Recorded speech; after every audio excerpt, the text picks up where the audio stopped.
Mesdames et messieurs, bonsoir.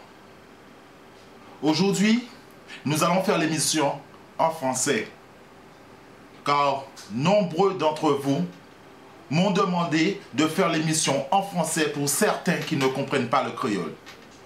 Voilà pourquoi aujourd'hui, le thème de l'émission se trouve être notre comportement vis-à-vis de Dieu. Il est difficile pour certains d'accomplir un acte généreux, car rien ne se fait dans ce monde sans qu'il y ait un intérêt particulier. N'en parlons pas du jugement. Nous avons tous tendance à juger, à se moquer du malheur des autres. Mais qu'en est-il de notre malheur? Il ne faut pas juger un homme de par son opinion, mais par le respect de ce qu'il nous apporte. C'est ça l'importance. Il faut juger un homme par le respect de ce qu'il nous apporte. La lampe du cœur, c'est l'œil. Si ma visibilité n'est pas parfaite, ma vie tout entière me sera ténébreuse. On croit tous et tous les jours, on se conduit comme si l'on ne le croyait pas. Et sans croire, l'on se conduit à peu près comme si l'on croyait. Nous avons tous été appelés par le Seigneur pour être le serviteur de Dieu. Grâce à Dieu, j'ai reçu la richesse et la connaissance, le témoignage rendu au Christ a envahi mon corps. Le Saint-Esprit habite en moi. Dieu est fidèle. Lui qui nous a appelés à vivre en communion avec son Fils Jésus-Christ, notre Seigneur. Le monde est divisé, faute de comprendre le vrai rôle de ceux qui l'évangélisent. Il existe plusieurs églises, mais il ne peut y avoir plusieurs créateurs. L'église des hommes instaure la division, ce qui favorise l'œuvre du malin. Il n'y a qu'un Dieu, donc une église qui se trouve en nous. Si nous avons été créés à l'image de Dieu, c'est que notre corps est le temple du Saint-Esprit. Donc l'église, c'est nous. Il ne faut pas se fier à l'apparence, car celui qui croit connaître ne connaît pas. Je suis loin d'être parfait et je suis pécheur comme tous mes frères. Cela ne m'empêche pas d'être le Fils de Dieu. Si je dis cela, c'est une nécessité qui s'impose à moi. Je m'acquis de la charge que Dieu m'a confiée. Je serai mis à l'épreuve et ce qui m'encourage, c'est que le Seigneur Dieu est fidèle. Il ne permettra pas que je sois éprouvé au-delà de ce qui est possible pour moi. Oui, je suis né pour faire la volonté de celui qui m'a créé. Il me donnera les moyens d'en sortir. Tout est en mon pouvoir, je le sais, mais tout ne m'est pas valable. Voici, le temps est proche. Que la grâce et la paix nous soient données de la part de celui qui est, qui était et qui vient. Il détient les clés de la mort et du séjour des morts. Il a mis devant nous une porte ouverte que personne ne peut fermer. Parce qu'avec le peu de force que je possède, je garde sa parole et je ne renie pas son nom. J'ai pris le temps d'observer. Et de mes yeux, je vois le résultat de ce que dit la Bible.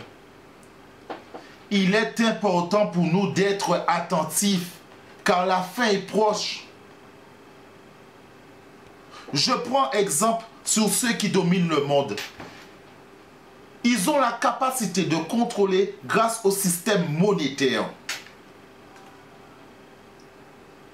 Mais moi, ce que moi je pense, c'est que Dieu voulait le partage. Contrairement à Satan qui lui créa l'argent. ce qui fut la source de nos problèmes. Son seul but, contrôler le monde. L'homme pense être évolué, mais les conséquences sont beaucoup plus graves, si je crois bien dire, car derrière cela se cachent bien des choses. Satan donne le pouvoir à certains hommes d'établir des lois, d'avoir des idées pour nous dérouter de la vérité. Le chéquier, la carte à puce, le code barre, Internet sont les moyens utilisés par Satan pour accomplir son œuvre. Tout cela pour nous amener à la monnaie unique, la marque de la bête. Il se servira de ce qui se passe dans le monde. Il prendra exemple pour nous convaincre d'adopter ce système qui nous garantira une vie meilleure. Bientôt, il donnera le pouvoir à un homme qui lui établira une loi pour tous, petits et grands, riches et pauvres, libres et esclaves. Il fera en sorte qu'on leur mette une marque sous la main et sur le front, et que personne ne puisse acheter ou vendre sauf celui qui portera cette marque. Bientôt, nous serons privés de notre liberté. Ne pouvons plus effectuer un déplacement, un achat, une consultation sans que tout soit enregistré. Parlons de la puce électronique. Les puces électroniques sont partout. Nous surfons sur le web, nous payons avec notre carte bancaire, nous envoyons des SMS, partout nous laissons des indices de nos passages. Ce qui est aujourd'hui source de confort et de sécurité pourrait bientôt prendre une autre tournure si la puce électronique n'était pas seulement dans notre poche, mais implantée sous notre peau. On pourrait ne plus avoir besoin de passeport, ni de code PIN, de signature. Elle serait équivaut à un document d'identité. Celui-ci, unique et infalsifiable, ne peut être modifié ou supprimé. Voilà pourquoi l'argent se trouve être la perte de l'humanité. En effet, l'argent est devenu un dieu pour l'homme, car il permet pour certains d'être le roi aux yeux des autres et d'avoir la possibilité de contrôler. Le pouvoir aveugle ceux qui nous gouvernent au point d'en avoir plus et surtout de créer d'autres possibilités comme le chéquier, la carte à puce, le code barre, Internet pour nous manipuler. Ils chercheront et ils cherchent à tout prix les moyens pour nous soumettre à leur volonté.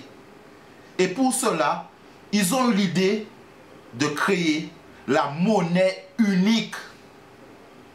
La monnaie unique sera la puce électronique et ce sera l'œuvre de Satan.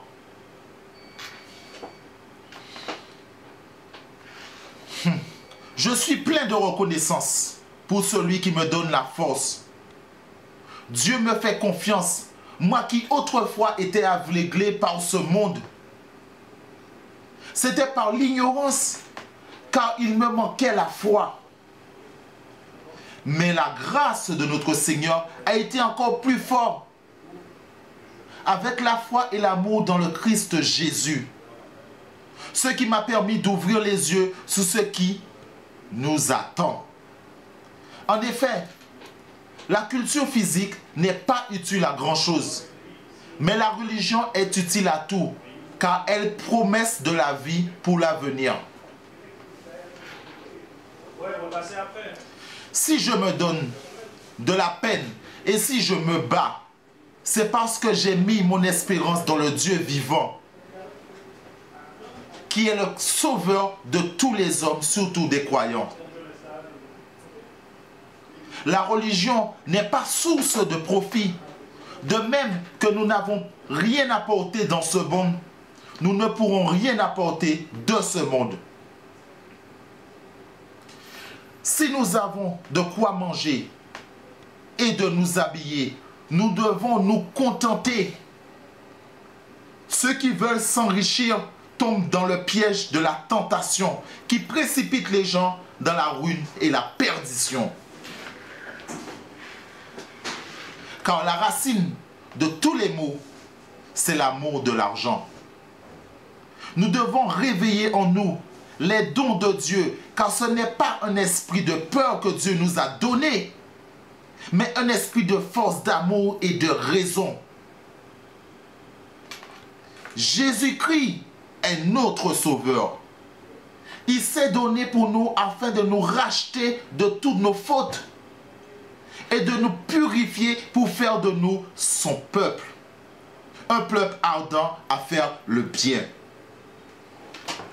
Nous devons changer notre manière d'être, notre comportement.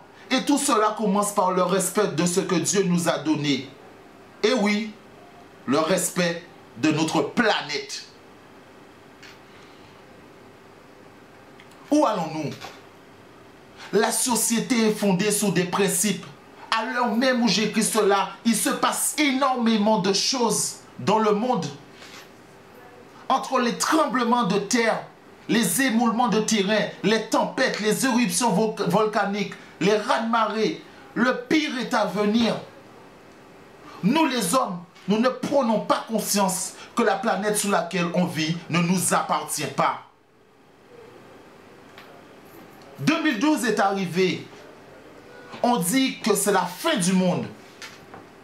Ai-je contribué à ce que la terre soit meilleure? Non. Par le passé, j'ai été comme vous. Je pensais avoir le temps. Mais aujourd'hui, la terre ne nous laisse plus l'occasion d'en profiter. Elle réclame d'être soignée. Il n'existe pas de clinique adaptée. Donc, on ne peut solutionner les dégâts occasionnés par l'homme. Nous avons la possibilité de nous comprendre et la chance d'être parmi les êtres vivants les plus avancés. Nous fabriquons des machines polluant l'atmosphère. Nous pratiquons des expériences nucléaires. Nous détruisons les forêts. Le pouvoir, l'argent, la corruption. Un centre d'intérêt pour nous les hommes. Toutes les ressources de la terre sont épuisées. Il ne nous reste plus qu'à déménager. À l'instar de la planète, il n'existe pas d'autre lieu où nous les hommes nous pourrions survivre. Alors quoi faire? Il existe plusieurs solutions élaborées par l'homme, dont la construction d'une station spatiale qui sera habitée malheureusement par les plus riches.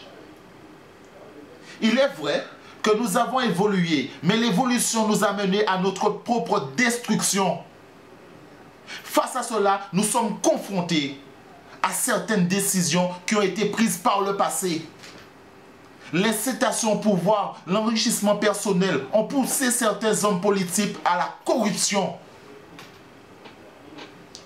Les chercheurs en quête de l'espace ont multiplié des lancements. Un danger potentiel nous menace. Des satellites en errance autour de la Terre sont multiples. La couche d'ozone ne nous protège plus des rayons du soleil. Nous subissons un dérèglement total de l'écosystème.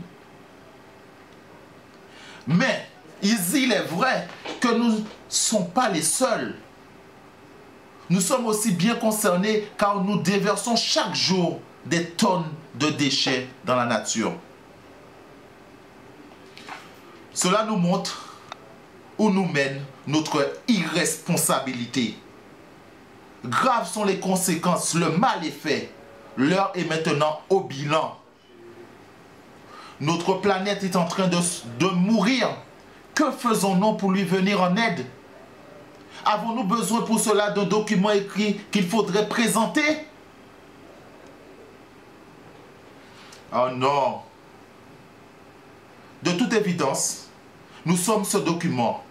Nous sommes l'image de ce qui se passe autour de nous. La haine, la misère, la guerre, la violence, et j'en passe. Sur ce, je ne dirai pas plus. Et j'espère que vous avez pris conscience de ce que je viens de vous dire. Et que vous allez faire en sorte de mettre le Seigneur Dieu dans votre vie, d'ouvrir vos yeux et de protéger la planète que Dieu nous a donnée. Sur ce, je vous souhaite une très bonne soirée pour certains et une très bonne journée pour d'autres. C'est toujours le petit émission Tu as vu donc t'es Marco. C'est l'émission que vous allez retrouver sur Facebook et sur YouTube. Il y a la page qui se trouve sur Facebook et les vidéos sur YouTube. Sinon, à la prochaine émission. Au revoir.